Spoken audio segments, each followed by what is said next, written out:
দেখছেন বাংলা চ্যানেল কোটি প্রাণ একসাথে।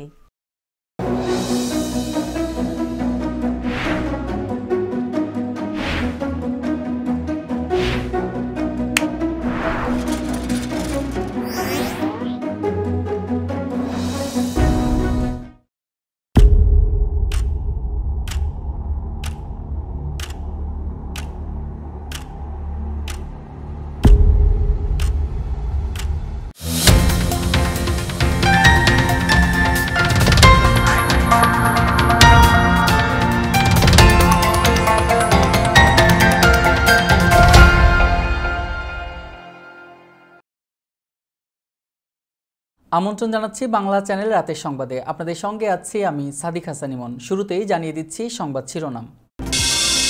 আল কায়েদার প্রধান জাওয়াহিরি সম্ভবত বেঁচে আছেন বলছে জাতিসংঘ। হাউস স্পিকার হয়ে প্রেসিডেন্ট জো বাইডেনকে ইমপিচ করার তদন্ত শুরু করতে চান সাবেক প্রেসিডেন্ট ট্রাম্প। ক্যালিফোর্নিয়ার অ্যাসাল্ট অস্ত্র নিষিদ্ধের আইন বাতিল করলেন বিচারক। বহুজাতিক কোম্পানিগুলোর কাছ থেকে আরও বেশি কর আদায়ের বিষয়ে একটি চুক্তিতে পৌঁছেছে বিশ্বের শীর্ষ অর্থনৈতিক শক্তিগুলোর জোট G7। এবং ভেনেজুয়েলার ক্যাথলিক ভক্তরা ডেভিল নৃত্যে প্রার্থনা করলেন করোনা মুক্তির।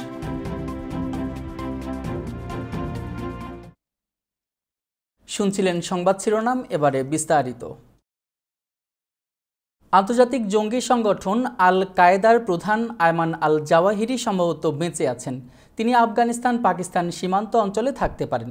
জাতিসংঘের এক প্রতিবেদনে এমন কথা বলা হয়েছে। জাতিসংঘের analytical support and sanctions monitoring টিমের 12তম প্রতিবেদনটি গত শুক্রবার প্রকাশিত হয়। প্রতিবেদনে বলা হয়, আল কায়েদার একটা উল্লেখযোগ্য অংশ আফগানিস্তান পাকিস্তান সীমান্ত অঞ্চলে অবস্থান করছে। এই দলে জাওয়াহিরিও আছেন বলে ধারণা করা হচ্ছে।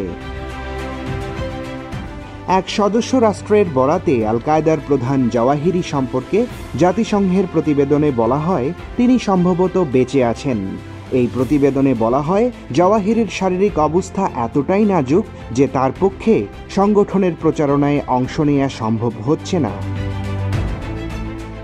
অসুস্থতার কারণে জাওয়াহিরির মৃত্যু হয়েছে বলে আগে খবর বেরিয়েছিল, কিন্তু এই তথ্যের সত্যতা নিশ্চিত করা যায়নি। এখন জাতিসংঘের প্রতিবেদনে বলা হচ্ছে, জাওয়াহিরি আফগানিস্তান ও পাকিস্তান সীমান্ত অঞ্চলের কোনো এক জায়গায় লুকিয়ে অবস্থান করছেন। 2011 সালে পাকিস্তানে আমেরিকা কমান্ডো অভিযানে আল কায়েদার প্রতিষ্ঠাতা ওসামা বিন লাদেন নিহত হন। ওসামা বিন লাদেন নিহত হওয়ার পর 2011 সালের 16 জুন আয়মান আল জাওয়াহিরিকে আল কায়েদার নতুন নেতা হিসেবে ঘোষণা দেয়া হয়। ওসামা বিন লাদেনের ঘনিষ্ঠ সহযোগী ছিলেন জাওয়াহিরি। ওসামা বিন লাদেন বেঁচে থাকা অবস্থায় জাওয়াহিরিকে আল কায়েদার দ্বিতীয় প্রধান বলে মনে করা হতো। পেশায় শল্য চিকিৎসক ছিলেন জাওয়াহিরি। তাকে আল কায়েদার তাত্ত্বিক গুরু বলে মনে করা হয়। বিশেষজ্ঞদের কেউ কেউ মনে করেন 2001 সালে টুইন টাওয়ারের হামলায় তিনি ছিলেন মূল পরিকল্পনাকারী। তাকে ধরিয়ে দিতে পুরস্কার ঘোষণা করে রেখেছে America. Ashikuzzaman, Bangla channel, news desk. 2020 সালের নির্বাচনে হারের প্রতিশোধ নিতে 2024 সাল পর্যন্ত অপেক্ষা করতে চান না সাবেক প্রেসিডেন্ট ডোনাল্ড ট্রাম্প। 2022 সালে অনুষ্ঠিতব্য কংগ্রেসের মধ্যবর্তী নির্বাচনে ফ্লোরিডার একটি আসন থেকে কংগ্রেসম্যান হতে চান তিনি। এরপর হাউস স্পিকার হয়ে প্রেসিডেন্ট জো বাইডেনকে ইমপিচ করার তদন্ত শুরু করতে চান তিনি। এমনই এক মিশনে নেমেছেন Donald Trump. President Trump, how are you? I'm very good, Wayne. Thank you very much. চরম ডানপন্থী হোস্ট ওয়েইন এলিট রুটকে দেওয়া সাক্ষাৎকারে সাবেক president Donald Trump house speaker হবার আভাস দেন এবং তা রেডিওতে প্রচারের পরই দেশ জুড়ে তোলপাড় শুরু হয়। People have said run for the Senate. Okay, run for the Senate. But you know what? Your idea might be better. It's very interesting. Well, that's why you are you. এমনই এক সময়ে ট্রাম্প তার প্রতিহিংসা পরায়ণ মনোভাবের বহিঃপ্রকাশ ঘটালেন যখন Facebook তাকে 2 বছরের জন্য নিষিদ্ধ করার ঘোষণা দেয়।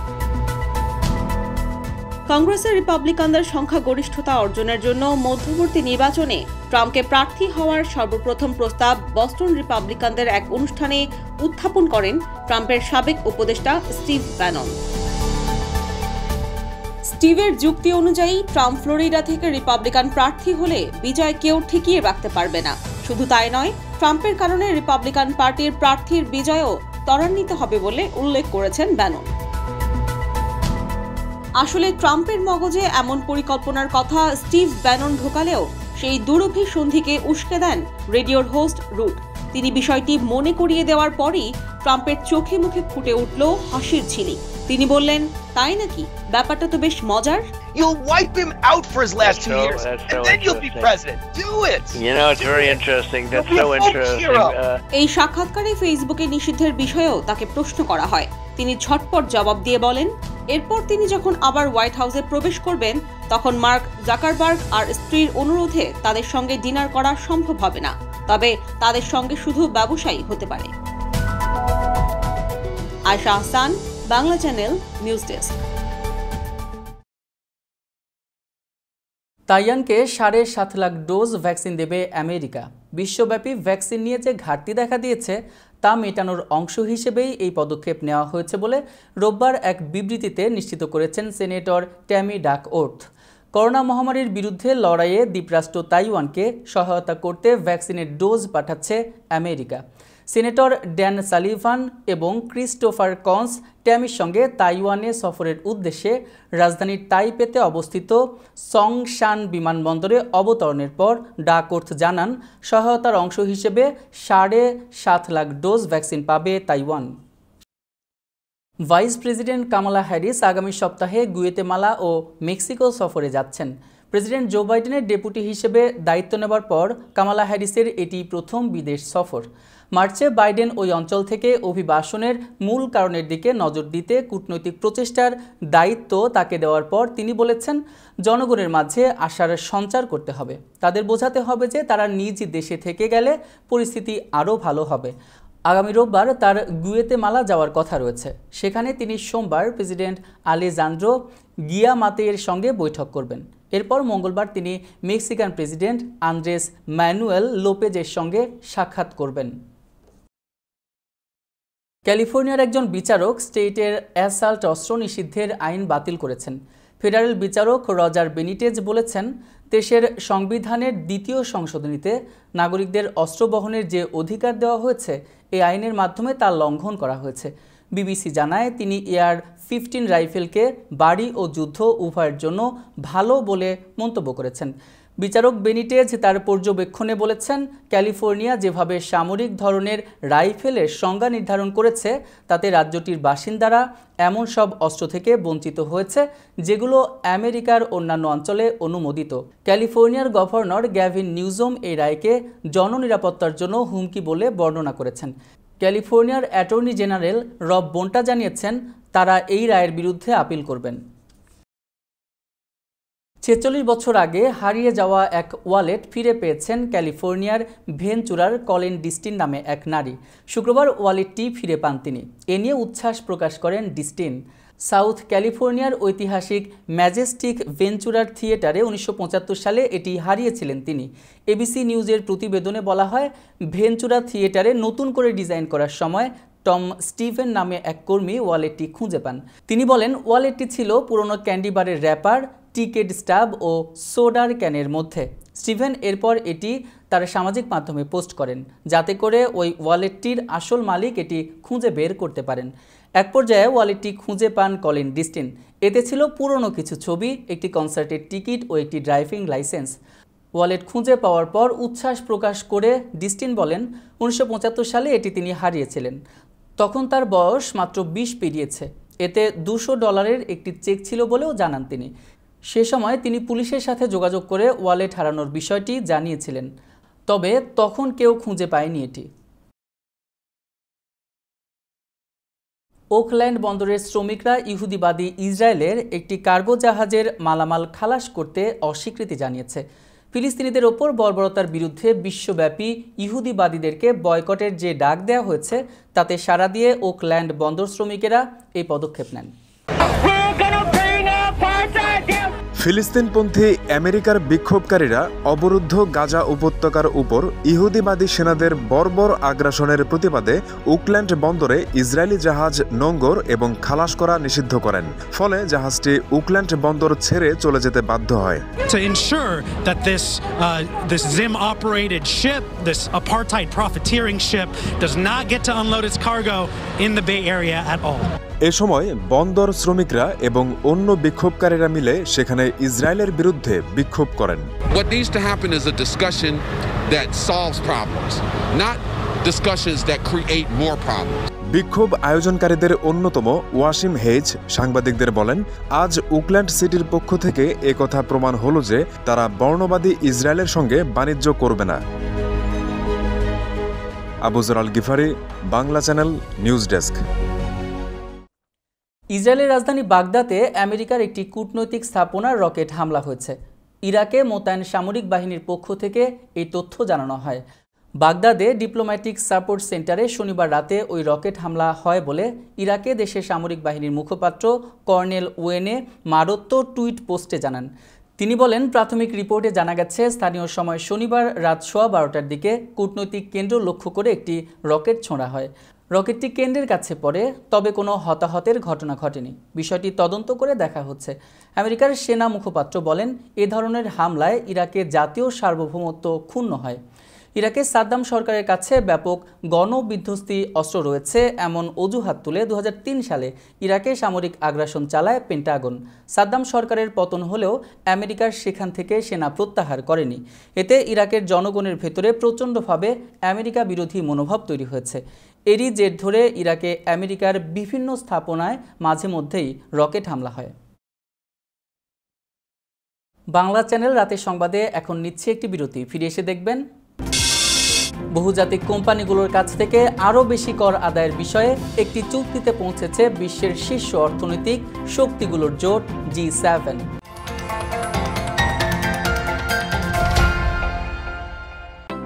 আবহমান বাংলার রান্নাঘরের সেই সুবাস, সেই স্বাদ, মায়ের মমতা মাখানো খাবারের সেই অনুভূতি 90-এর দশক থেকে প্রবাসীদের ঘরে ঘরে দেশীয় পণ্যের স্বাদ এনে দিয়েছে স্বনামধন্য হক অ্যান্ড সন্স এবং নিউ হক অ্যান্ড সন্স।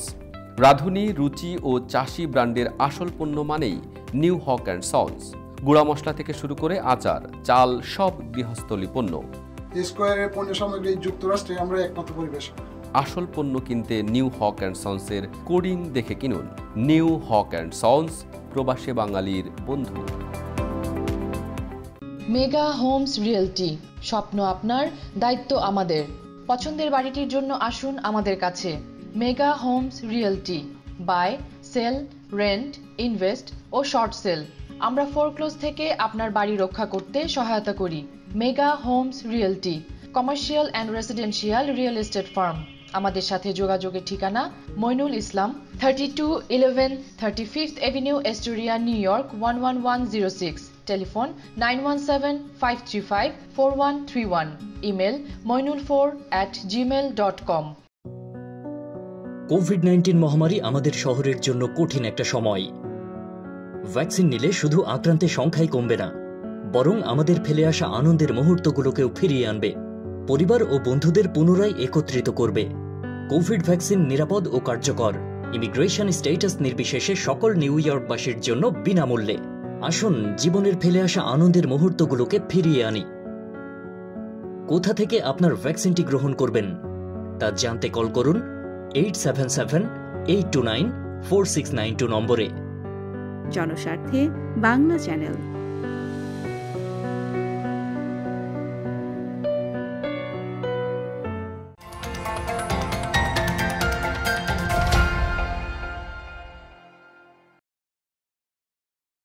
আবারও স্বাগত বাংলা চ্যানেলের রাতের সংবাদে। এবার নিউ ইয়র্ক কমিউনিটি সংবাদ।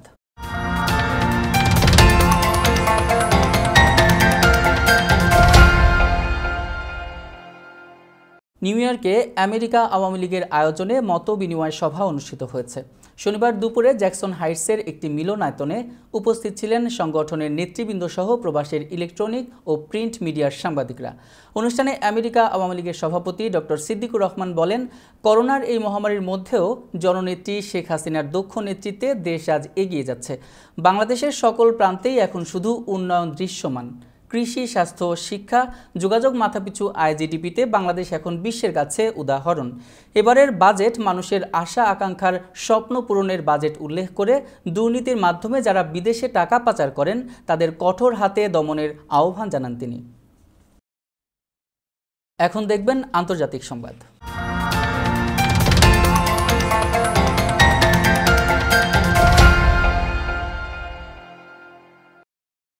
বহুজাতিক কোম্পানিগুলোর কাছ থেকে আরও বেশি কর আদায়ের বিষয়ে একটি চুক্তিতে পৌঁছেছে বিশ্বের শীর্ষ অর্থনৈতিক শক্তিগুলোর জোট G7। বিবিসি জানায়, লন্ডনে জোটভুক্ত দেশগুলোর অর্থমন্ত্রীরা বহুজাতিক কোম্পানিগুলোর কর এড়ানোর প্রবণতা ঠেকাতে একসাথে কাজ করতে চান। এছাড়া ন্যূনতম 15% বৈশ্বিক কর্পোরেট কর হার আরোপের বিষয়েও তারা নীতিগতভাবে একমত হয়েছেন। এই সিদ্ধান্তের ফলে অ্যামাজন ও গুগলের মতো বড় বহুজাতিক প্রযুক্তি প্রতিষ্ঠানগুলো এই করের আওতায় আসবে। চলতি সপ্তাহের একটি খবরে জানা গেছে, মাইক্রোসফটের অধীনস্থ একটি আইরিশ প্রতিষ্ঠান গত বছর $31,500 কোটি মুনাফা করলেও বারমুডার কর রেজিস্ট্রেশন করা থাকার কারণে কর্পোরেশন কর দেয়নি। শনিবার America, Britain, France, Germany, Canada, Italy, Japan ও ইউরোপিয়ান ইউনিয়নের মধ্যে করা এই বিষয়ক চুক্তি হয়। এর ফলে সরকারগুলোর হাতে কোটি কোটি ডলার আসবে, যা কোভিড পরিস্থিতির কারণে সৃষ্ট ঋণ পরিশোধে খরচ করা সম্ভব। ইসরায়েলে দীর্ঘদিন ক্ষমতার পালা বদলের সামনে রেখে সহিংসতার আশঙ্কা প্রকাশ করে বিরল এক সতর্কতা জারি করেছে দেশটির অভ্যন্তরীণ নিরাপত্তা সংস্থা। রয়টার্সের এক প্রতিবেদনে বলা হয়, সিনবেট নিরাপত্তা বাহিনীর প্রধান নাদাভ আরগামান কোনো নাম প্রকাশ না করে শনিবার ওই বিবৃতিতে বলেন, সম্প্রতি অতি সহিংস ও উস্কানিমূলক পরিস্থিতি তৈরির লক্ষণ দেখা গেছে, বিশেষ করে সামাজিক মাধ্যমে। এই প্রবণতা নির্দিষ্ট কিছু গোষ্ঠী বা ব্যক্তিকে এমনভাবে প্রভাবিত করছে যে তারা সহিংস হয়ে উঠতে পারে এবং বেআইনি কিছু করে বসতে পারে, যা হয়তো শারীরিক হামলা পর্যন্তও গড়াতে পারে। ইসরায়েলের পার্লামেন্টে এ সপ্তাহেই নতুন সরকার গঠিত হতে পারে, যার মধ্য দিয়ে অবসান হতে যাচ্ছে প্রধানমন্ত্রী বেঞ্জামিন নেতানিয়াহুর শাসনের।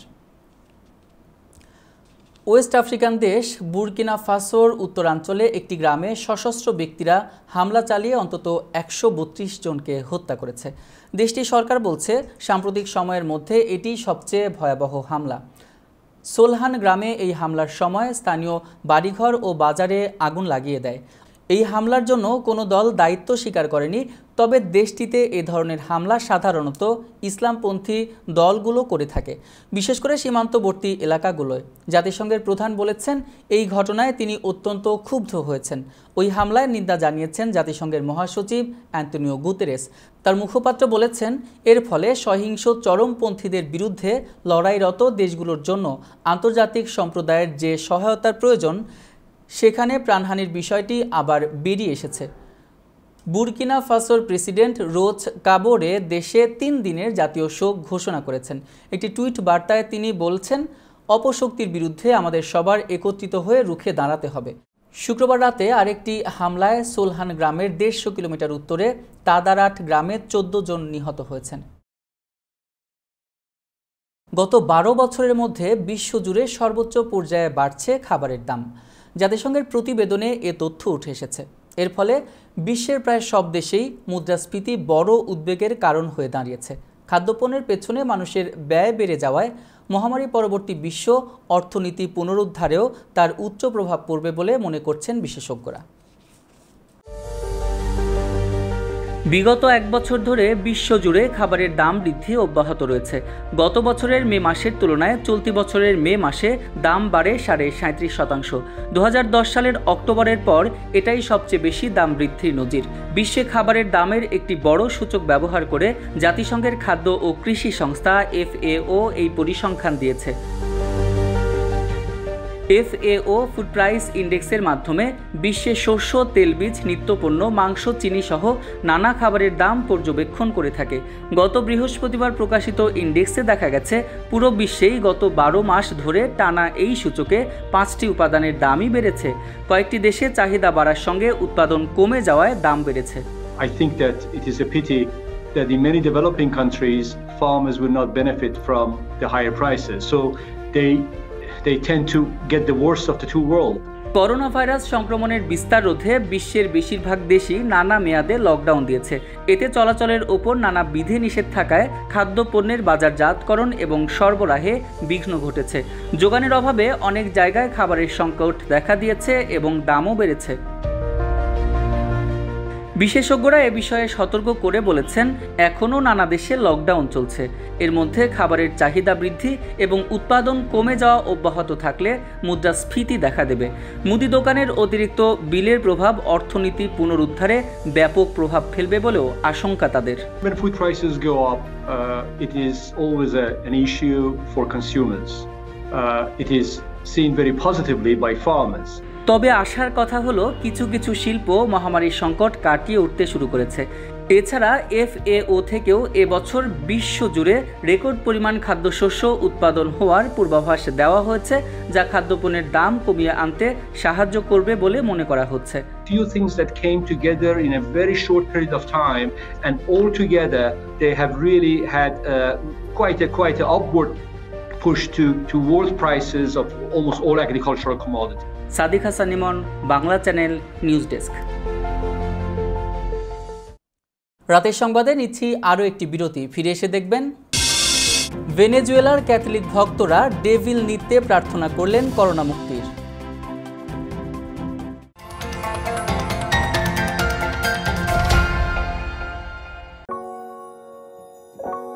I always tell my son, if you get knocked down 9 times, you have to get back up 10. Queens took quite a punch this past year. People from Astoria to Bayside to the Rockaways lost their jobs. Many lost loved ones, and many lost their faith in government. We've weathered storms before, built back our homes, communities, even our careers. But this time, things need to be different. We need things to be better. We need justice. A new future is possible if we work for it. And here in Queens, we've never been afraid of hard work. We need to come together to face the challenges before us and stand united to build a new Queens that works for everyone. Together, we can build a future with good-paying jobs that tackles the climate crises. Together, we can help keep families in their homes and build affordable housing for those who need it. Together, we can have high-quality public schools in every neighborhood. Together, we can make sure that every community feels safe. And together, we can build a future with world-class healthcare and hospitals accessible to every zip code. I want my son to know that every setback is an opportunity to grow. We all love a good comeback story. And this one, Queens, the epicenter of the epicenter, rises up and bounces back stronger than ever. I'm Donovan Richards, your Queensboro president. Let's get to work.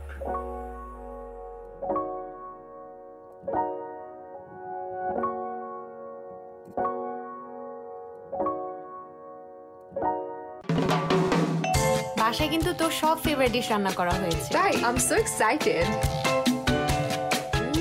একদম দেশীয় খাবারের স্বাদ, কারণ এই সব কিছু premium supermarket থেকে আনা হয়েছে। Premium supermarket?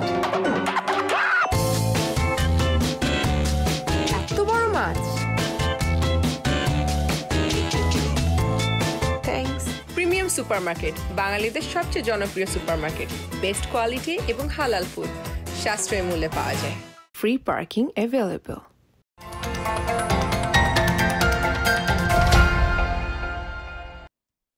আবারও স্বাগত বাংলা চ্যানেল রাতের সংবাদে। এবার খেলার খবর।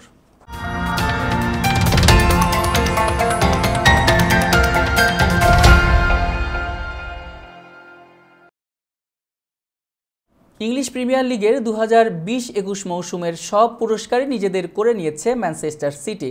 লিগের মৌসুমে সেরা একাদশে রাখা হয়েছে ম্যান সিটির 6 খেলোয়াড়কে। এছাড়া মৌসুম সেরা খেলোয়াড়, কোচ ও উদীয়মান তারকার পুরস্কার গেছে সিটিজেনদের কাছেই। শনিবার প্রকাশিত এ পুরস্কার তালিকায় মৌসুমের সেরা খেলোয়াড় নির্বাচিত হয়েছেন ম্যান সিটির 24 বছর বয়সী পর্তুগিজ ডিফেন্ডার রুবেন ডিয়াজ। মৌসুম সেরা কোচের পুরস্কার জিতেছেন দিয়াজের কোচ পেপ গার্দিওলা এবং ফিল ফোডেনকে দেওয়া হয়েছে মৌসুম সেরা উদীয়মান তারকার খেতাব। এবার জানাবো বিনোদন সংবাদ।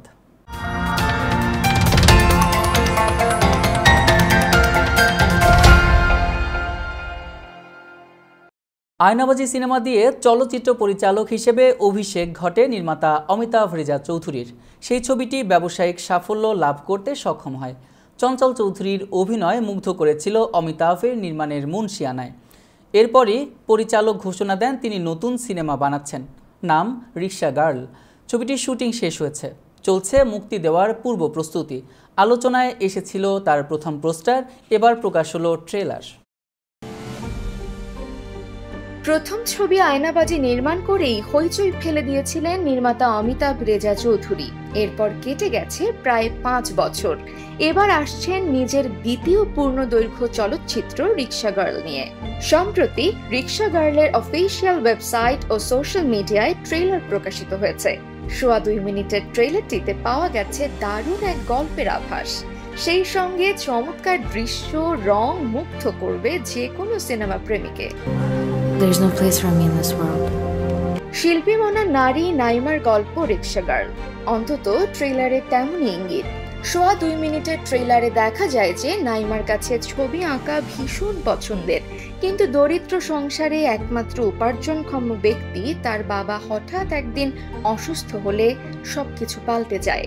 ছবি এঁকে যেহেতু পয়সা পাওয়া যায় না, তাই বাধ্য হয়ে সেই নাইমা রাস্তায় রিক্সা নিয়ে বের হন। তাকে সম্মুখীন হতে হয় নানান জটিলতার। মূল চরিত্র নাইমার ভূমিকায় অভিনয় করেছেন নভেরা রহমান। পুরো ট্রেলার জুড়ে উজ্জ্বল উপস্থিতি তার। সেই সঙ্গে তার মায়ের চরিত্রে দেখা যায় মোমেনা চৌধুরী ও বাবার চরিত্রে নরেশ ভূঁইয়া। এছাড়া এক ঝলকে সব ভূমিকায় দেখা মেলে চিত্রনায়ক সিয়ামের। ইংরেজি ভাষায় ডাবিংকৃত ট্রেলারটি সোশ্যাল মিডিয়ায় শেয়ার করেছেন আমেরিকান প্রযোজক এরিক জে অ্যাডামস। তিনি রিক্সা গার্লেরও প্রযোজক। ট্রেলারটি শেয়ার করে তিনি জানিয়েছেন এটি আমেরিকা ও বাংলাদেশের প্রথম যৌথ প্রযোজনায় কোনো পূর্ণদৈর্ঘ্য চলচ্চিত্র, যা আসছে বছরের শুরুতেই দেখতে পাবেন দর্শক। এর আগে গত মাসে নির্মাতা অমিতাভ রেজা চৌধুরী রিক্সা গার্লের আন্তর্জাতিক প্রিমিয়ার নিয়ে জানিয়েছিলেন, যা আগামী জুলাইয়ে সাউথ আফ্রিকার সবচেয়ে পুরনো চলচ্চিত্র উৎসব ডারবান আন্তর্জাতিক চলচ্চিত্র উৎসবের 42তম আসরে দেখানো হবে। শুধু তাই নয়, এই সিনেমাটি উৎসবে প্রতিযোগিতা বিভাগেও নির্বাচিত হয়েছে বলে জানান আয়নাবাজির এই নির্মাতা। ভারতীয় বংশোদ্ভূত আমেরিকান লেখিকা মিতালি পার্কিন্সের কিশোর সাহিত্য রিক্সা গার্ল অবলম্বনে তৈরি হয়েছে ছবিটি, যার চিত্রনাট্য করেছেন নাসিফ আমিন ও সরবরি জোহরা আহমেদ। ফারাহ দোলন, বাংলা চ্যানেল নিউজ ডেস্ক।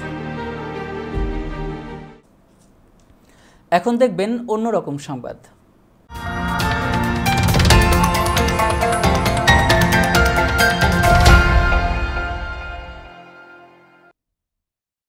বিশ্বব্যাপী দাপিয়ে বেড়াচ্ছে করোনা ভাইরাস। চলমান এই ভাইরাসে বিভিন্ন দেশে থমকে যাচ্ছে অর্থনীতির চাকা, বিপর্যস্ত হয়ে পড়ছে মানুষ। এমন অবস্থা থেকে পরিত্রাণ পেতে বিভিন্ন ধর্মের মানুষ আশ্রয় নিচ্ছে ভিন্ন রকম কর্মকাণ্ডে। এবার ভেনেজুয়েলার ক্যাথলিক ভক্তরা ডেভিল নৃত্যে প্রার্থনা করলেন করোনা মুক্তির।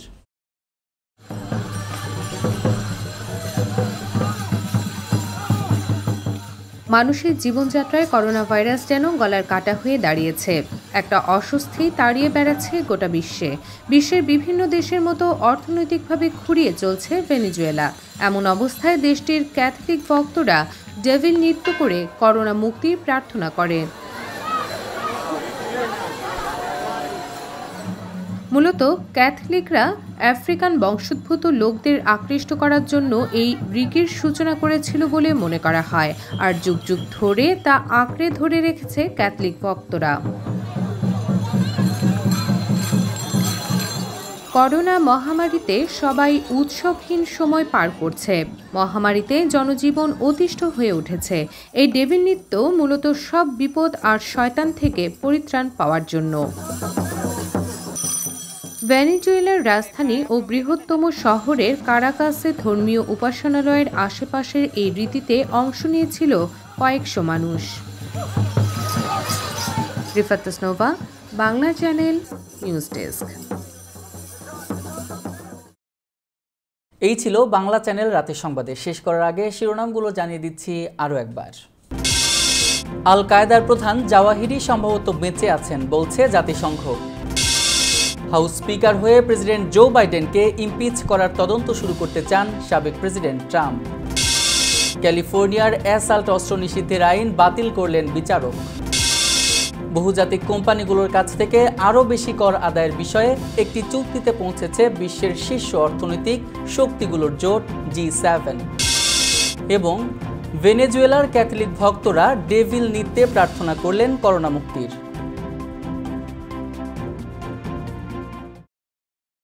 প্রতিদিন বাংলা চ্যানেল বাংলাদেশ সংবাদ দেখুন বাংলাদেশ সময় রাত 11টায় এবং নিউ ইয়র্ক সময় দুপুর 1টায়। রাতের সংবাদ দেখুন নিউ ইয়র্ক সময় রাত 9টায় এবং বাংলাদেশ সময় সকাল 7টায়। রাতের সংবাদ ফেসবুকে দেখতে পাবেন নিউ ইয়র্ক সময় রাত 10টায় এবং বাংলাদেশ সময় সকাল 8টায়। নিয়মিত বাংলা চ্যানেল দেখতে চোখ রাখুন ফেসবুক, ইনস্টাগ্রাম, টুইটার ও ইউটিউব চ্যানেলেও, অথবা লগ অন করুন বাংলা চ্যানেলের অফিসিয়াল ওয়েবসাইট www.banglaChannel24.com এ। করোনা ভাইরাস মহামারীতে গুরুতর অসুস্থতা ও হাসপাতালে ভর্তির ঝুঁকি কমায় ভ্যাকসিন। সরকার নির্ধারিত পয়েন্টে ভ্যাকসিন নিন, নিজে সুরক্ষিত থাকুন, মহামারীর বিস্তার কমাতে আপনার দায়িত্ব পালন করুন। ভ্যাকসিন নেওয়ার পরও সাবান দিয়ে হাত ধোয়া ও মাস্ক পরার অভ্যেস চালু রাখুন। সুস্থ থাকুন, বাংলা চ্যানেলের সঙ্গেই থাকুন।